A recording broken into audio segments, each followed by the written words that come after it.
अब अध्याय सुनते हैं हम 14वां। अग्नि यज्ञ देव विधेश्वर संहिता। अग्नि यज्ञ देव यज्ञ और ब्रह्म यज्ञ का वर्णन। ऋषियों ने कहा, प्रभु अग्नि यज्ञ देव यज्ञ और ब्राह्मण यज्ञ का वर्णन करके हमें कर्तव्य करें। सूत जी बोले, महर्षियों, गृहस्थ पुरुषों के लिए प्रातः और सायंकाल अग्नि में 2 चावल और दर्वे की आहुति ही अग्नि यज्ञ है। ब्रह्मचर्यों के लिए समिधा का देना ही अग्नि यज्ञ है, अर्थात अग्नि में सामग्री की आहुति देना उनके लिए अग्नि यज्ञ। द्विजों का जब तक विवाह न हो जाए उनके लिए अग्नि में समिधा की आहुति, व्रत तथा जाप करना ही अग्नि यज्ञ है। द्विजों जिसमें अग्नि को विसर्जित कर उसे अपनी आत्मा में स्थापित कर लिया है, ऐसे वानप्रस्थियों और सन्यासियों के लिए यही अग्नि यज्ञ है कि वे समय पर हित कर और पवित्र अन्न का भोजन कर लें। ब्राह्मणों, सायंकाल अग्नि के लिए दी गई आहुति से संपत्ति की प्राप्ति होती है तथा प्रातःकाल सूर्यदेव को दी आहुति से आयु की वृद्धि होती है। दिन में अग्निदेव सूर्य में प्रविष्ट हो जाते हैं, अतः प्रातःकाल सूर्य को दी आहुति अग्नि यज्ञ के समान ही होती है। इंद्र आदि समस्त देवताओं को प्राप्त करने के उद्देश्य से जो आहुति अग्नि में दी जाती है वह देव यज्ञ कहलाती है। लौकिक अग्नि में प्रतिष्ठित जो संस्कार निमित्तिक हवन कर्म है वह देव यज्ञ है। देवताओं को प्रसन्न करने के लिए नियम से विधि पूर्वक किया गया यज्ञ ही देव यज्ञ है। वेदों के नित्य अध्ययन और स्वाध्याय को ब्रह्म यज्ञ कहते हैं। मनुष्य को देवताओं की तत्परति के लिए प्रतिदिन ब्रह्म यज्ञ करना चाहिए। प्रातःकाल और सायंकाल को ही इसे किया जा सकता है।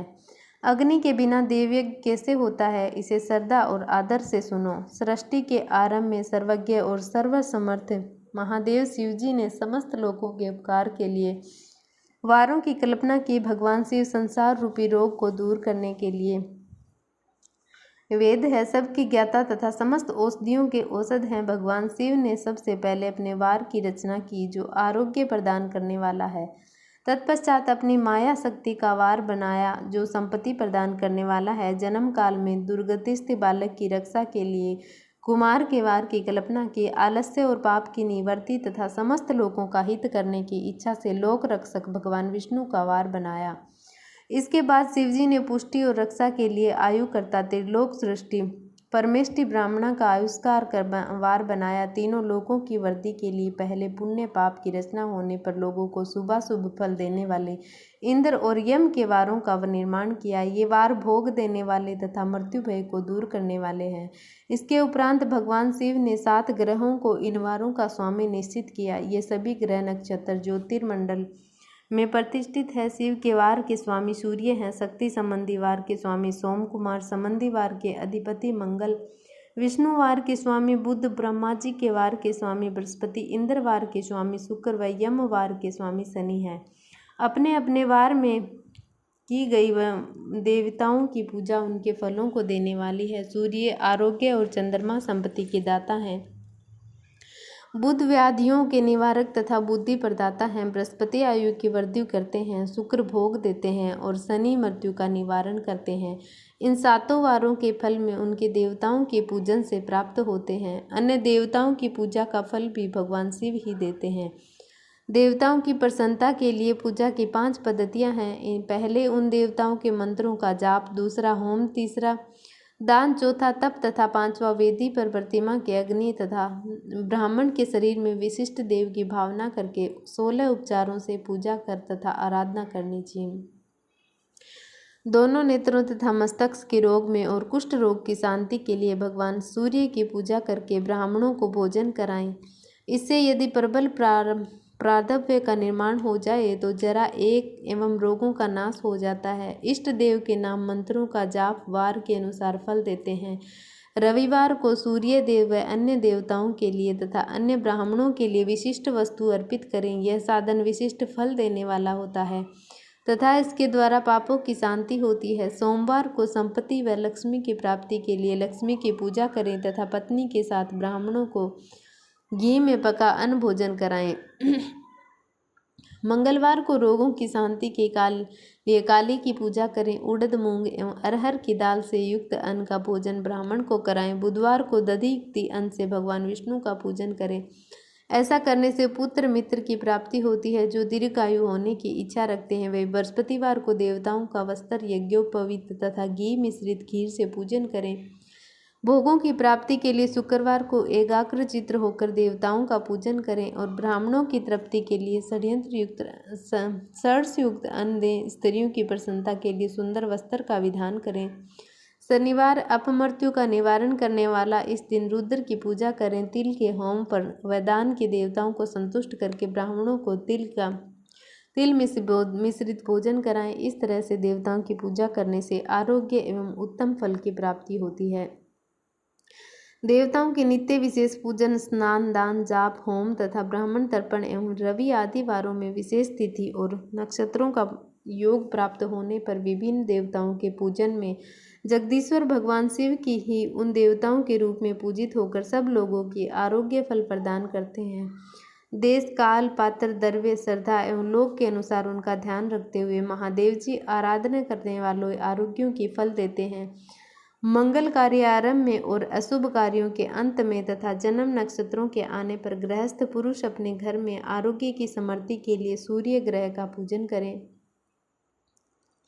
इससे सिद्ध होता है कि देवताओं का पूजन संपूर्ण अभिष्ट वस्तुओं को देने वाला है। पूजन वैदिक मंत्रों के अनुसार ही होना चाहिए। शुभ फल की इच्छा रखने वाले मनुष्यों को 7 दिन अपनी शक्ति के अनुसार देव पूजन करना चाहिए। निर्धन मनुष्य तपस्या व व्रत आदि से तथा धनी धन के द्वारा देवी देवताओं की आराधना करें। जो मनुष्य श्रद्धापूर्वक इस तरह के धर्म का अनुष्ठान करता है वह पुण्य लोक में अनेक प्रकार के फल भोग कर पुनः इस पृथ्वी पर जन्म ग्रहण करता है। धनवान पुरुष सदा भोग सिद्धि के लिए मार्ग में वृक्ष लगाकर लोगों के लिए छाया की व्यवस्था करते हैं और उनके लिए कुएं बावड़ी बनाकर पानी की व्यवस्था करते हैं। वेद शास्त्रों की प्रतिष्ठा के लिए पाठशाला का निर्माण या अन्य किसी भी प्रकार से धर्म का संग्रह करते हैं और सर्वज्ञ लोक को प्राप्त होते हैं। समयानुसार पुण्य कर्मों के पारंपरिक में अंतःकरण शुद्ध होने पर ज्ञान की सिद्धि होती है। द्विजो इस अध्याय को जो सुनता है, पढ़ता है अथवा सुनने की व्यवस्था करता है उसे देव यज्ञ फल प्राप्त होता है। अब आता है 15वां अध्याय, देश, काल, पात्र और दान का विचार बताइए। ऋषियों ने कहा, समस्त पदार्थों के ज्ञाताओं में श्रेष्ठ सूत जी हमसे देश, काल और दान का वर्णन करें। देश का वर्णन। सूत जी बोले, अपने घर में किया देव यज्ञ शुद्ध ग्रह के फल को देने वाला है। गौशाला का स्थान घर में किए गए देव यज्ञ से 10 गुना, जबकि जलाशय का तट गौशाला से 10 गुना है। एक जहाँ तुलसी, बेल और पीपल वृक्ष का मूल हो वह स्थान जलाशय तट से भी 10 गुना महत्व देने वाला है। देवालय उससे भी अधिक महत्व रखता है। देवालय से 10 गुना महत्व रखता है तीर्थ भूमि का तट। उससे भी श्रेष्ठ नदी का किनारा तथा उसका 10 गुना उत्कृष्ट है तीर्थ नदी का तट है। इससे भी अधिक महत्व रखने वाले सप्त गंगा का तट, जिसमें गंगा, गोदावरी, कावेरी, ताम्रपर्णी, सिंधु, सरयू और रेवा नदियाँ आती हैं। इससे भी 10 गुना अधिक फल समुद्र का तट और इससे भी 10 गुना अधिक फल पर्वत चोटी पर पूजा करने से होता है। और सबसे अधिक महत्व का स्थान वह होता है जहाँ मन रम जाए। सतयुग में यज्ञ, दान आदि के संपूर्ण फलों की प्राप्ति होती है। त्रेता में तिहाई, द्वापर में आधा, कलयुग में इससे भी कम फल प्राप्त होता है, परंतु शुद्ध हृदय से किया गया पूजन फल देने वाला होता है। इससे 10 गुना फल सूर्य संक्रांति के दिन, उससे 10 गुना अधिक फल तुला और मेष की संक्रांति में तथा चंद्र ग्रहण में उसमें भी 10 गुना फल मिलता है। सूर्य ग्रहण में उससे भी 10 गुना अधिक फल मिलता है। सूर्य ग्रहण में प्राप्त होता है। महापुरुषों के साथ में वह काल करोड़ों सूर्य ग्रहण के समान पावन है, ऐसा ज्ञानी पुरुष मानते हैं। अब होता है पात्र वर्णन। तपोनिष्ठ योगी और ज्ञाननिष्ठ योगी पूजा के पात्र होते हैं, क्योंकि ये पापों के नाश के कारण होते हैं। जिस ब्राह्मण ने 24 लाख गायत्री का जाप कर लिया हो वह भी पूजा का पात्र है। वह संपूर्ण काल और भोग का दाता है। गायत्री के जाप से शुद्ध हुआ ब्राह्मण वह पवित्र है। इसलिए दान, जाप, होम और पूजा सभी कर्मों के लिए वही शुद्ध पात्र है।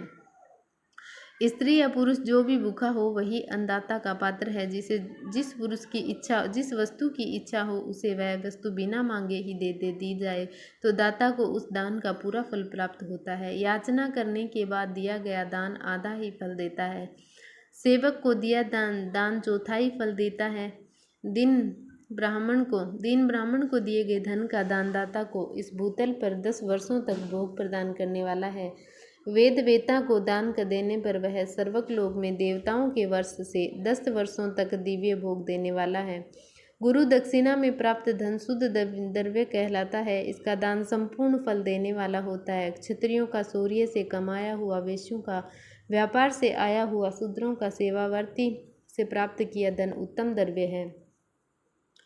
गो, भूमि, तिल, सुवर्ण, घी, वस्त्र, धान्य, गुड़, चांदी, नमक, कोहड़ा और कन्या नामक 12 वस्तुओं का दान करना चाहिए। गोदान से सभी पापों का निवारण होता है और पुण्य कर्मों की पुष्टि होती है। भूमि का दान परलोक में आश्रय देने वाला होता है। तिल का दान बल देने वाला तथा मृत्यु का निवारक होता है। श्रवण का दान वीर्यदायक और घी का दान पुष्टिकारक होता है। वस्त्र का दान आयु की वृद्धि करता है। धान्य का दान करने से अन्न और धन की समृद्धि होती है। गुड़ का दान मधुर भोजन की प्राप्ति कराता है।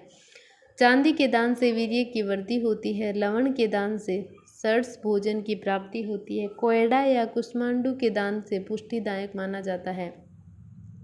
कन्या का दान आजीवन भोग देने वाला होता है। जिन वस्तुओं से श्रवण आदि इंद्रियों की तृप्ति होती है उनका सदा दान करें। वेद और शास्त्र का गुरुमुख से ग्रहण करे करके कर्मों का फल अवश्य मिलता है। इसे ही उच्च कोटि की आस्तिकता कहते हैं। भाई बंधु अथवा राजा के भय से जो आस्तिकता होती है वह निम्न श्रेणी की होती है। जिस मनुष्य के पास धन का अभाव है वह वाणी और कर्म द्वारा ही पूजन करें। तीर्थ यात्रा और व्रत को शारीरिक पूजन माना जाता है। तपस्या और दान मनुष्य को सदा करने चाहिए। देवताओं की तृप्ति के लिए जो कुछ दान किया जाता है वह सब प्रकार के भोग प्रदान करने वाला है। इससे इस लोक और परलोक में उत्तम जन्म और सदा सुलभ होने वाला भोग प्राप्त होता है। ईश्वर को सब कुछ समर्पित करने एवं बुद्धि से यज्ञ व दान करने से मोक्ष की प्राप्ति होती है।